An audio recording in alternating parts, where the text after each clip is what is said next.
ఆశీర్వాదం పొందబోవారందరూ యేసుని చెంతకు రారండి, యేసుని వాక్యం వినరండి.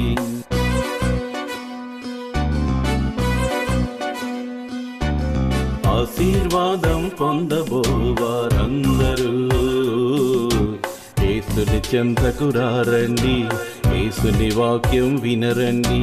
యేసే నీ రక్షకుడు, యేసే మన రక్షకుడు, యేసే లోక రక్షకుడు అని గ్రహించి నడవండి, మేలులు పొందండి. ఆశీర్వాదం పొందబోవారందరూ యేసుని చెంతకు రారండి, యేసుని వాక్యం వినరండి.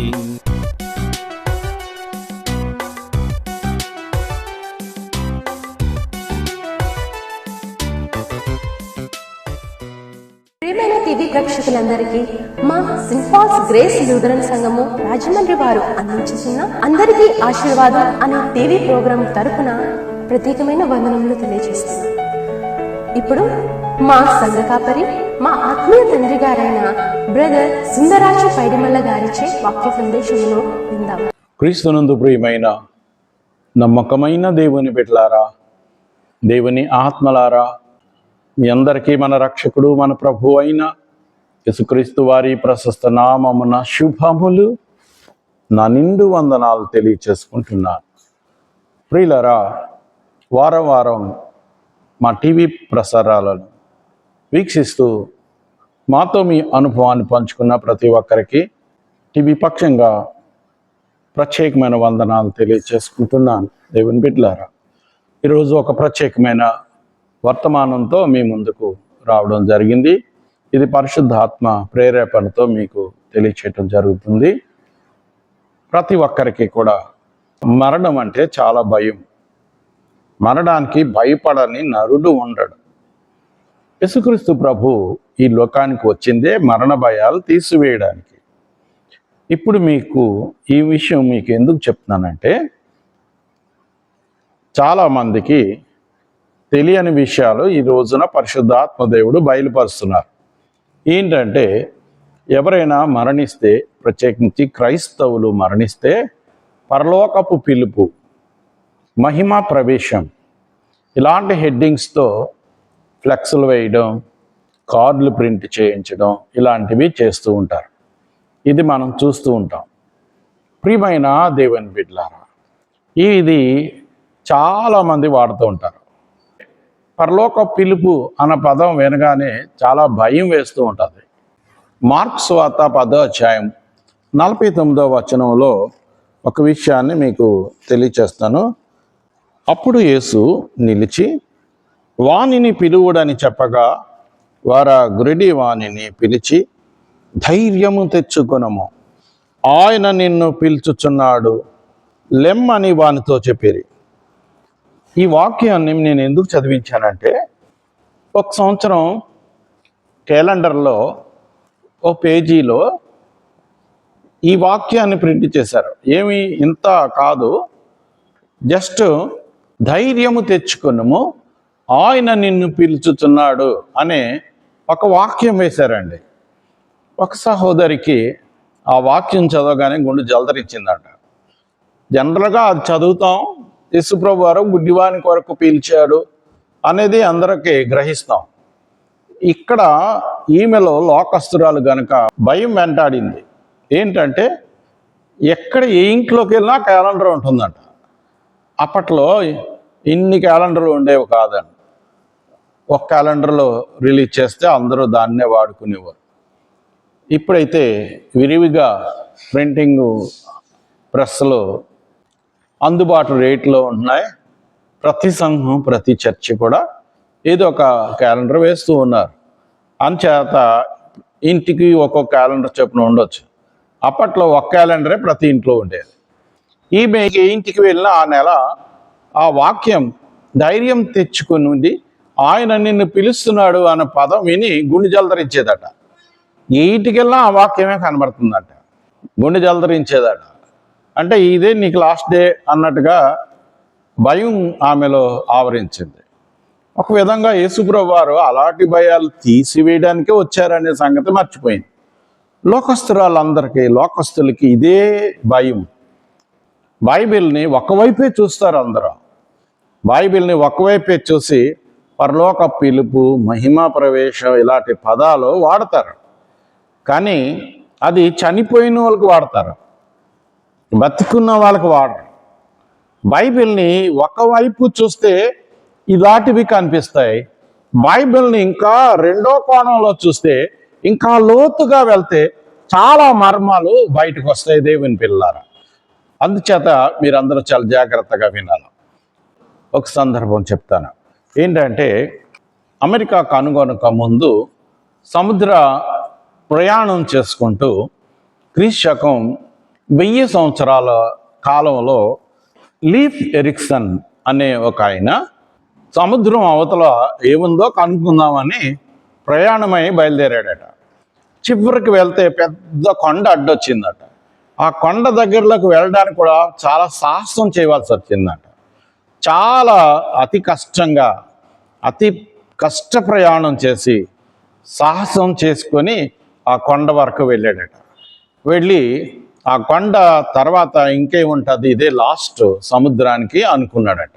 అనుకొని దాని మీద no more beyond the blue ఆ పర్వతం మీద పెద్ద అక్షరాలతో, అంటే ఈయనకలాగా వేరే సముద్రయానం చేసేవాళ్ళు ఎవరైనా వస్తే వాళ్ళు ఆ బోర్డు చూసుకుని వెనక్కి వెళ్ళిపోతారు, నాకులాగా సాహసం చేయక్కర్లేదు అని వాళ్ళకి ఇండికేషన్ ఇవ్వడానికి no more beyond the blue అని పెద్ద అక్షరాలతో రాసి అతను తిరుగు ప్రయాణమే వచ్చేసాడట. వచ్చేసాక బహుశా తర్వాత వచ్చిన సముద్ర వ్యోమగాములు దాన్ని చూసి వెనక్కి వెళ్ళిపోయారో ఏంటో తెలియదు. కానీ క్రీస్తు 1492లో క్రిస్టోఫర్ కొలంబస్ అని ఆయన ప్రయాణమై వెళ్ళి ఈయన రాసిన దాన్ని చూశాడట. చూసి కొంచెం తటపాయించిన, సరే ప్రయత్నిద్దాం, ఆయనకు అంతవరకు వెళ్ళాడు, ఆ తర్వాత ఏమైనా ఉందేమో ప్రయత్నిద్దామని చెప్పేసి కొంచెం ఈయన కూడా సాహసం చేసుకుంటూ ఆ కొండ దాటి అవతలకు వెళ్ళాడట. ఆ కొండ దాటి అవతలకి వెళ్తే అక్కడ పెద్ద భూభాగం కనబడుతుందట. అలాగా కరీబియన్ దీవులు ఈయనకి దొరికాయంట. ఫస్ట్ ఆ కరీబియన్ దీవులు చూసి అప్పుడు అనుకున్నట్ట, ఈ కొండ అవతల ఇంకా చాలా దేశం ఉంది, చాలా భూభాగం ఉంది. అంచేత అతను సంతోషంతో వెనక్కి వచ్చి ఆ కొండ మీద ఉన్నటువంటి no more beyond the blue అని చదివి నో చెరిపేశాడట. నో చెరిపేస్తే మోర్ బియాండ్ ద బ్లూ. అప్పుడు అందరికీ తెలిసి ఆ కొండ దాటి అవతలకు వెళ్ళి మరి క్రిస్టియన్ కంట్రీస్లో ఉన్న చుట్టుపక్కల ఉన్న అన్ని దేశస్తులు కూడా అమెరికా దేశాన్ని స్వాధీనం చేసుకొని అక్కడ జీవనోపాధిని కొనసాగించారు. వాళ్ళందరూ క్రైస్తవులు కనుక ఆ క్రైస్తవులు అందరూ నిన్ను వలే నీ పొరుగువానిని ప్రేమించుమన్న ప్రభు ఒక మాటను తీసుకుని అందరికీ ఉపకారం చేసుకుంటూ, వాళ్ళందరూ ధనవంతులు పేదవాళ్ళకి అప్లిఫ్ట్ ఇస్తూ క్రైస్తవ ప్రేమను చూపించి అమెరికా దేశాన్ని గొప్ప దేశంగా, ధనిక దేశంగా, ప్రపంచాన్ని శాసించే దేశంగా ప్రార్థనా శక్తితో, ప్రార్థనా పవర్తో దాన్ని తయారు చేశారు. ఆ విధంగా ప్రార్థన మరి దేశంగా తయారు చేశారు. ఈరోజు మనం చూస్తున్నాం పరిస్థితి తారుమారైంది. అప్పుడున్న భక్తులు ఇప్పుడు లేరు. ఇప్పుడంతా కూడా లోక సంబంధించిన భక్తులు ఎక్కువైపోవడం వలన అమెరికా పతనానికి దారితీస్తుంది. మనం ప్రార్థన చేద్దాం. దేవుడు ఆ దేశాన్ని మరలా క్రీస్తు దేశంగా, క్రైస్తవ దేశంగా మరలా వర్ధిల్లడానికి దేవుడు తప్పకుండా సహాయం చేస్తాడని ఆశిద్దాం ప్రార్థన పూర్వకంగా. ఇప్పుడు నేను ఈ సందర్భాన్ని మీతో ఎందుకు పంచుకున్నానంటే, బైబిల్ కూడా కొంతే మనం తెలుసుకొని ఆ కొంతతోటే సంతృప్తి పడిపోతూ ఉంటాం. కానీ బైబిల్ని ఇంకా బాగా క్షుణ్ణంగా పరిశీలిస్తే, లోతుగా పరిశీలిస్తే చాలా మర్మాలు బయటకు వస్తాయి. చాలా మర్మాలు బయటకు వస్తాయి. ఈ పరలోకపు పిలుపు, మహిమ ప్రవేశం, ఈ పదాలు చనిపోయిన వాళ్ళకు వాడతారు. అందరూ కూడా అంటే చచ్చిన తర్వాత ఆ మరణించిన వాళ్ళు పరలోకంలో చేరారనే తృప్తి, సంతృప్తి, వాళ్ళు వెళ్ళినా వెళ్ళకపోయినా మహిమలో ప్రవేశించారనే తృప్తి. వాళ్ళు మన కళ్ళ ముందు భక్తులుగా కనబడతారు. ఆ భక్తులుగా కనబడిన వలన వాళ్ళు వెళ్తారు అని అనుకుంటాం. విశ్వాసి, నీకు ఉదాహరణకు ఒక మాట చెప్తాను. ఏంటంటే ఫోటో దిగుతాం. మనం ఫోటో దిగినప్పుడు బాగా దిగాం అనుకుంటాం. ఫోటో చూసినప్పుడు తెలుస్తుంది. కన్ను రెప్ప వేసేసో కళ్ళు మూసుకున్నట్టుగా ఫోటోలో దిగడమో, లేకపోతే ఇలా తలరుద్దుకుంటూ ఫోటోలు పడుతూ ఉంటాం. అది చూసిన తర్వాత అరే ఇలా దిగానా అని అనుకుంటాం. అంతవరకు బాగా దిగాం అనుకుంటాం ఫోటో దిగిన వాళ్ళందరూ. అలాగే భక్తిగా బతికిన వాళ్ళు నేను చాలా భక్తిగా బతికాను అని అనుకుంటారు. లోకాన్ని విడిచిపెట్టి వెళ్ళాక లోకస్తులందరూ ఆ చనిపోయిన ఆయన చాలా భక్తిగా బతికాడు కనుక ఈయన ఖచ్చితంగా పరలోకానికి వెళ్ళాడు అని సర్టిఫికేట్ మనం ఇస్తూ ఉంటాం. రిజల్ట్ ఆ ఫోటో పరలోకంలోంచి మనకి ఫోటో దిగుతారు. ఫోటో కూడా కాదు, వీడియో వస్తుంది మనకి. దేవుని కన్ను దృష్టి అనే వీడియో వస్తుంది. ఆ వీడియోను బట్టి అక్కడ మన రంగు బయటపడుతుంది. కాబట్టి ప్రియులారా, నేను మీతో ప్రేమపూర్వకంగా పంచుకునేది ఏంటంటే, బైబిల్ని ఇంకా కొంచెం క్షుణ్ణంగా లోతుగా పరిశీలిస్తే హెబ్రీ పత్రిక 3వ అధ్యాయం 1 నుంచి, ఇందువలన పరలోక సంబంధమైన పిలుపులో పాలు పొందిన పరిశుద్ధ సహోదరులారా, మనము ఒప్పుకొనిన దానికి అపోస్తలుడును ప్రధాన యాజకుడునైన యేసు మీద లక్ష్యముంచుడి. ఇది జాగ్రత్తగా వినండి. దేవుని ఇందులో చాలా మర్మం మనకి కనబడుతుంది. ఇక్కడ ఏమన్నాడంటే, పరలోక సంబంధమైన పిలుపులో పాలు పొందిన పరిశుద్ధ సహోదరులారా. ఇది ఎవరి కోసం ఈ మాట? బతికున్న వాళ్ళ కోసం, చనిపోయిన వాళ్ళ కోసం కాదు. అంటే దీని అర్థం ఏంటంటే, నువ్వు బాప్తిసం పొందిన వెంటనే పరలోక పిలుపులోకి పాలు పొందావు. ఇది బైబిల్ చెప్తున్న సత్యం. నీవు పరలోకపు పిలుపు చనిపోయాక కాదు నీకు వచ్చింది, చచ్చిన తర్వాత కాదు, బతికుంటుండగా నువ్వు బాప్తిసం తీసుకున్న క్షణం నుంచే ప్రారంభమైంది పరలోక పిలుపు. దానికి గతంలో మీకు చెప్పాను, ఇలా బాప్తిసం తీసుకున్న వెంటనే యేసుక్రీస్తు మీద పరిశుద్ధాత్మ పౌరంలాగా వచ్చినట్లుగా నీ మీద అగ్ని జ్వాలలుగా రావచ్చు.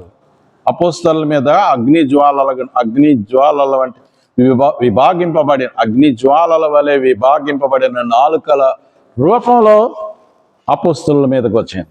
నీకు బాప్తిసం పొందిన వెంటనే పరిశుద్ధాత్మ నీలోనికి వస్తుందని మనం గతంలో అపోస్తల కార్యాల గ్రంథం 2వ అధ్యాయం 38లో మనం చూసుకున్నాం. అందుచేత పరిశుద్ధాత్మను కలిగి ఉన్నాము అంటేనే మనం భూలోకస్తులం కాదు, పరలోకస్తులం. బైబిల్ చెప్తున్న మర్మం దేవుని పిల్లలారా. మనం బాప్తిసం పొంది కూడా లోకస్తుల్ని మనం వెంబడిస్తూ లోకాచారాలను చేసుకుంటూ మరలా ఇంకా పాత జీవితానికి అలవాటు పడే వాళ్ళు ఉంటూ ఉంటారు. ఎక్కువ మంది చేసే పని అదే. పౌలు గారు ఏమన్నా అంటే, ఎవడైనాను క్రీస్తు యేసునందున్న ఎడల వాడు నూతన సృష్టి, పాతవి గతించిన అని చెప్పబడుతుంది. సమస్తము నూతనమాయను. దీన్నే పరలోక పిలుపులో పాలు పంపులో పౌలు భక్తుడు ఎంత స్పష్టంగా చెప్పాడు. పరలోక సంబంధమైన పిలుపులో పాలు పొందిన పరిశుద్ధ సహోదరులారా, మనము ఒప్పుకొనిన దానికి అపోస్తలుడును ప్రధాన యాజకుడైన యేసు మీద లక్ష్యం ఉంచండి. కాన్సంట్రేషన్. నీ ప్రభు మీద నీవు ధ్యాస ఉంచాలట. ఉంచితే నీవు లోకస్తుడు కాదు. ఈ లోకాన్ని మనం అనుభవించటానికి దేవుడు ఉచితంగా ఇచ్చినటువంటి ఆస్తి నీకు నాకు. ఈరోజు మనలో పాపం ప్రబలడం వలన డబ్బులకి కొనుక్కోవాల్సి వస్తుంది. డబ్బులు పాత నిబంధనలో చూడండి, ఇశ్రాయేలీలు ప్రయాణమై ఎక్కడికి వెళ్తే అక్కడ గుడారాలు వేసుకొని మరి వాళ్ళు చక్కగా అనుభవించారు. ఎక్కడికి వెళ్ళి స్థలాలు కొనుక్కొని పొలాలు కొనుక్కొని అనుభవించినట్టుగా ఎక్కడ రాయబడలేదండి. ఇశ్రాయేలు జనాంగం అంతా కూడా ఫ్రీగా స్థలాలు పొలాలు అన్నీ ఆక్రమించుకొని వాళ్ళు పండించుకున్నట్టుగా చూస్తున్నాం. అక్కడక్కడ మనకి కనబడుతుంది అబ్రహాం భార్య శారా కొరకు ఒక గుహను కొన్నట్టుగా. అలాంటివి అక్కడక్కడ సందర్భాల్లో మనకి కనబడతాయి. కానీ వాళ్ళు ఫ్రీగా తీసుకోమన్నా తీసుకోడు, ఆయన ఉచితంగా తీసుకోడు. వెండి నాణేలతో ఆ స్థలాన్ని ఆ గుహను కొని తన భార్యకు సమాధి చేస్తాడు. ప్రియమైన దేవుని బిడ్డలారా, దేవునితో ఉన్నవారు ఇచ్చేవారవుతారట. దీని పేరే పరలోకపు పిలుపులో పాలు పొందుట. మనం చచ్చిన వారికి రాస్తాం కాదు. యేసునందున్న వారు అందరూ పరలోక పిలుపులో పాలు పొందినవారు. పరలోక పిలుపు నీకు బాప్తిస్మం ద్వారా నీకు వచ్చింది. అది నీకు అర్థమైతే నీవు నరకానికి సంబంధించి బ్రతకో. నీలో పరలోక పిలుపు ఉందనే సంగతి నీకు తెలిస్తే నీ బ్రతకంతా ఆనందంగా సంతోషంగా జీవిస్తావు. వాక్యానుసారమైనటువంటి జీవితానికి అలవాటు పడతావు దేవుని బిడ్డలారా. అందుచేత ప్రియులారా, మనం ఇప్పుడు తెలుసుకోవాల్సిన మర్మం ఏంటంటే, నువ్వు బాప్తిసం పొందుకున్న వెంటనే నీవు పరలోకపు పిలుపులోనికి పాలు పంపులు పొందావు అని ఇప్పుడే మీకు తెలియచేసాం. దీని అర్థం ఏంటంటే, పరలోక పిలుపు అనే పదానికి ఉన్నటువంటి మర్మం ఏంటంటే, దేవుని కుమారుడు, దేవుని సేవకుడు, దేవుని సేవకులు. ఈ రోజున సేవకులందరూ పెద్ద పెద్ద అధికారుల్లాగా అందరి మీద పెత్తనాలు చేస్తున్నారు. సేవకుడు అనే మాటలోనే పనివాడు. ఎవరికి పనివాడు అంటే దేవునికి. దేవుడు చెప్పిన ప్రతి పని చేసేవాడు సేవకుడు. అంతేగాని దేవుడు ఏం చెప్తున్నాడంటే, ఫస్ట్ నిన్ను వలె నీ పొరుగు వారిని ప్రేమించుము అన్న మాట కంఠస్థ పెట్టాల. ఎందుకు అంటే, ప్రతి ఒక్కరూ బోధించటం కాదు, జనాకర్షణ పథకాలతో జనరంజకమైన బోధలు కాదు, ప్రభురంజకమైన బోధలు చేయాలి, పరలోకరంజకమైన బోధలు చేయాలి. ఇప్పుడు చేస్తున్న సేవకుల యొక్క ఎంతకాలమైన సంఘం వెళ్లకుండా ఇంకా పెంచుకుంటూ మానేసిన తీసుకురండి అంటూ ఆ సంఘాన్ని కాపాడుకుంటూ ముందుకు వెళ్ళే పని ఇప్పుడు సేవకులు చేస్తున్నారు. వాస్తవానికి సేవకుడు నిన్ను వలె నీ పొరుగు వారిని ప్రేమించమనే పదంలో ఉన్న మర్మం ఏంటంటే, సంఘంలో ప్రతి ఒక్కరిని ఒక సేవకులుగా తయారు చేసి పంపించాలి. నేను సేవకుడిని అయితే నా ఫాలోవర్స్ అందరూ సేవకుల వాళ్ళు. యేసుప్రభు చేసిన పని అదే. సేవకుడు అంటానికి శిష్యులు పాదాలు కడిగి సేవకుడు ఇలా చేయాలని చేసి చూపించారు. అలాగని మనందరం పాదాలు కడగడం కాదు, దాంట్లో దీనత్వం తగ్గింపును సూచన. అది అంత తగ్గించుకోవాలా సేవకుడు. కానీ ఈరోజున్న సేవకులకి పూజలు పునస్కారాలు, మరి ఇంకా అలా కాదు, మరి భజనలు డ్యాన్సులు వేసుకుంటూ పైనుంచి పువ్వులు జల్లుకుంటూ కింద తివాచీలు పెట్టుకుంటూ అన్ని ఆచారాలు, ఇలాంటి పిచ్చి పిచ్చి పనులు అన్నీ చేస్తారు. ఈ రోజున క్రిస్టియానిటీ కూడా అలాంటి భయంకరమైనటువంటి పద్ధతుల్లోకి అడుగు పెడుతుంది. సేవకుడు, నేను సేవకుణ్ణి అనే ఆలోచన మర్చిపోయి నేను ఒక అధికారిని అన్నట్టుగా, మరి ప్రభువారు ఆ శాస్త్రులు పరిచయాల విషయంలో మందలించిన మందలింపులు ఎవరికి గుర్తురావు. వాళ్ళకలాగా ఈ రోజున సాతాను సేవకులను వాడుకుంటుంది. విశ్వాసి, ఇప్పుడు నీకు నేను ప్రేమపూర్వకంగా తెలియచేసేది ఏంటంటే, సేవకుడు అంటే ప్రభు పనిచేసే సేవకుడు. సేవకుల్లో కొన్ని రకాలు ఉన్నాయి.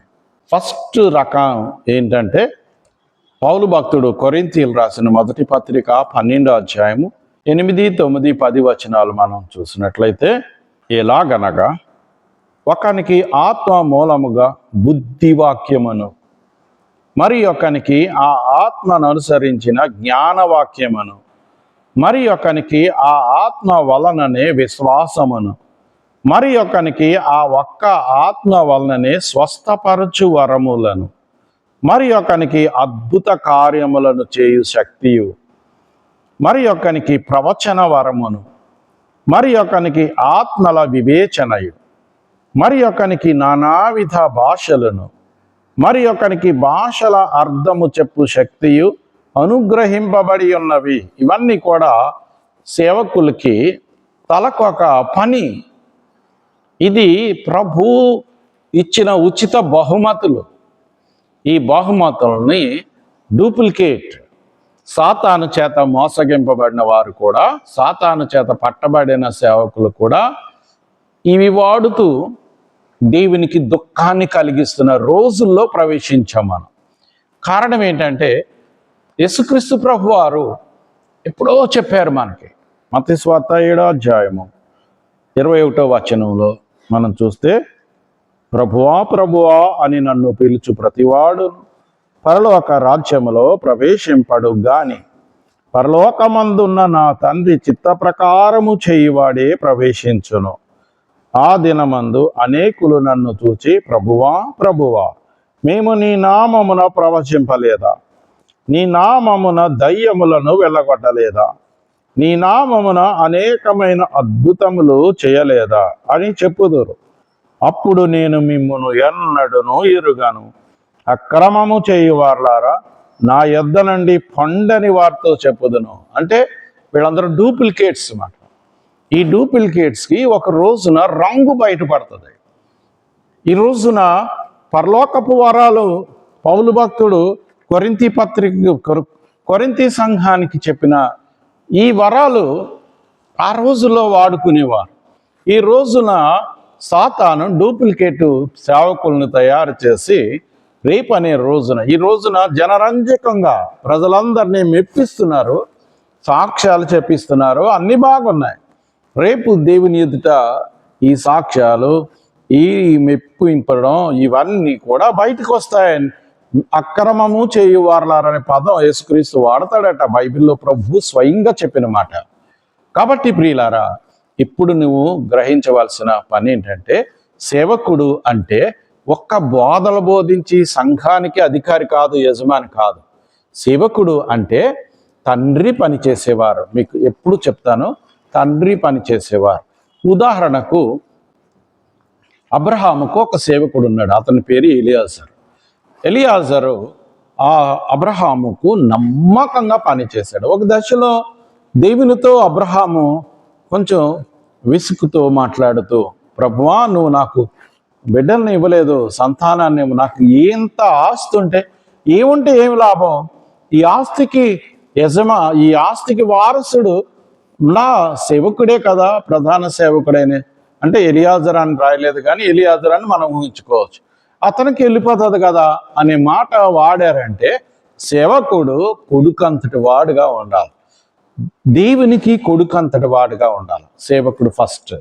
అందుకే సేవ చేసేవాళ్ళు ఎప్పుడు కూడా అంతగా ఒక పని మనిషిలాగా తగ్గించుకోవాలి.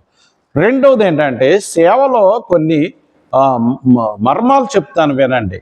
సేవ చేయటం అంటే కొన్ని మనకి భౌతికంగా కనపడేది, చర్చి క్లీన్ చేయడం, ఇంకా చెప్పాలంటే చేపలు వేయడం, మరి బరకాలు వేయడం, చర్చికి ఏమైనా పనులుంటే చేసి పెట్టడం, ఇవన్నీ కూడా ఉచితంగా చాలామంది చేసి దీవెనలు పొందుకుంటాం అనుకుంటున్నారు.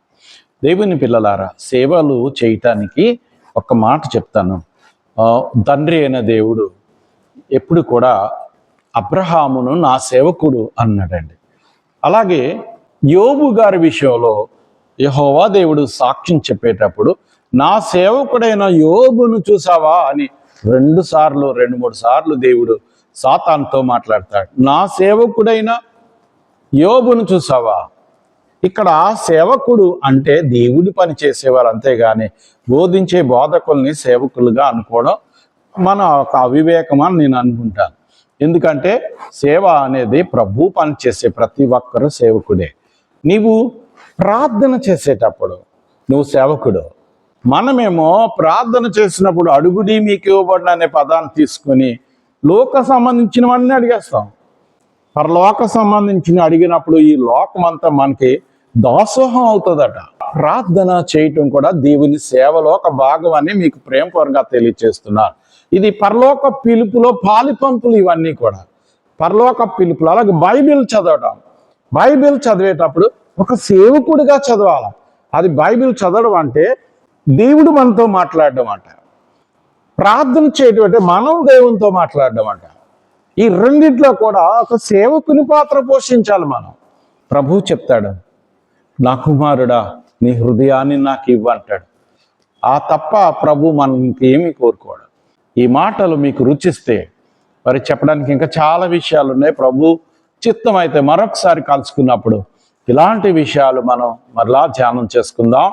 సేవకుడా, నీవు పరలోక పిలుపులో పాలు పొందిన పరిశుద్ధుడా అనే పదానికి అర్హుడువా కాదా అని నీకు తెలియాలంటే నువ్వు చచ్చిన తర్వాత కాదు, పరలోకాన్ని బతికుంటుండగా పరలోకాన్ని అనుభవించు.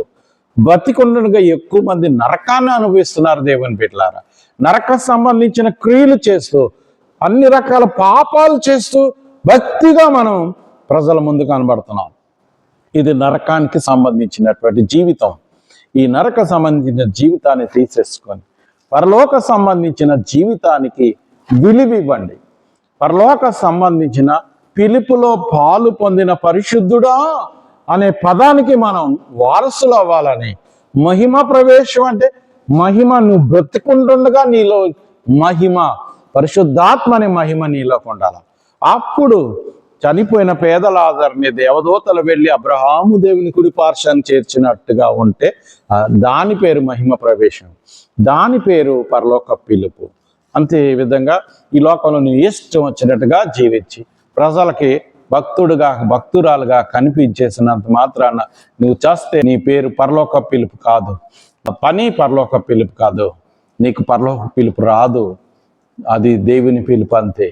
నరులారా తిరిగి రండి అంటే వెళ్ళిపోయే పిలిపే తప్ప తీర్పు రోజునే మన రంగు బయటపడుతుందని తెలుసుకొని ప్రతి ఒక్కరు బ్రతికుండగా మహిమ ప్రవేశం చేయండి. బ్రతికుండ నీ ఆయుష్ అంతా పరలోక పిలుపుకి న్యాయం చేయండి.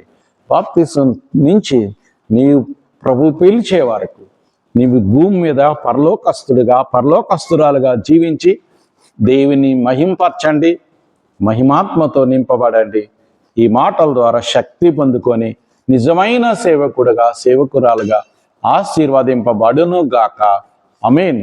దేవుడు ఆయన వినికిడిలో ఈ వాక్యాన్ని ఆశీర్వదించి విన్న వారందరికీ దీవెన దయచేయను గాక. ఆమేన్. ప్రార్థన చేసుకుందాం.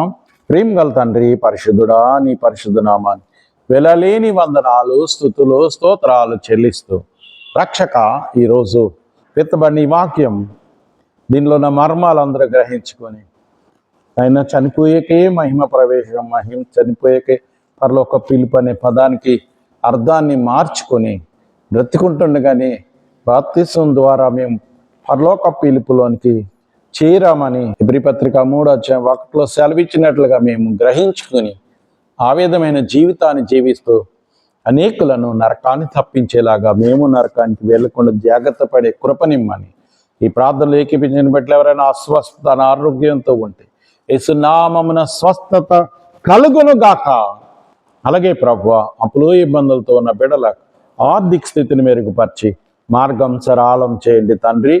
నైనా ఎవరెవరో ఏమేమి అనుకుంటున్నారో అవి జరిపించి వారి మనసులో ఉన్న న్యాయమైన ప్రతి కోరికకు విజయం ప్రకటిస్తూ జీవం గల నజరేయుడైన సాధ్యం గల నమ్మకమైన యేసునామమున ప్రార్థించి వేడుకున్నాము పరమ తండ్రి. ఆమేన్. తండ్రి, కుమార, పరిశుద్ధాత్మ రేక దేవుని దీవెన సదా మీ సమస్తానికి తోడైండును గాక. ఆమేన్.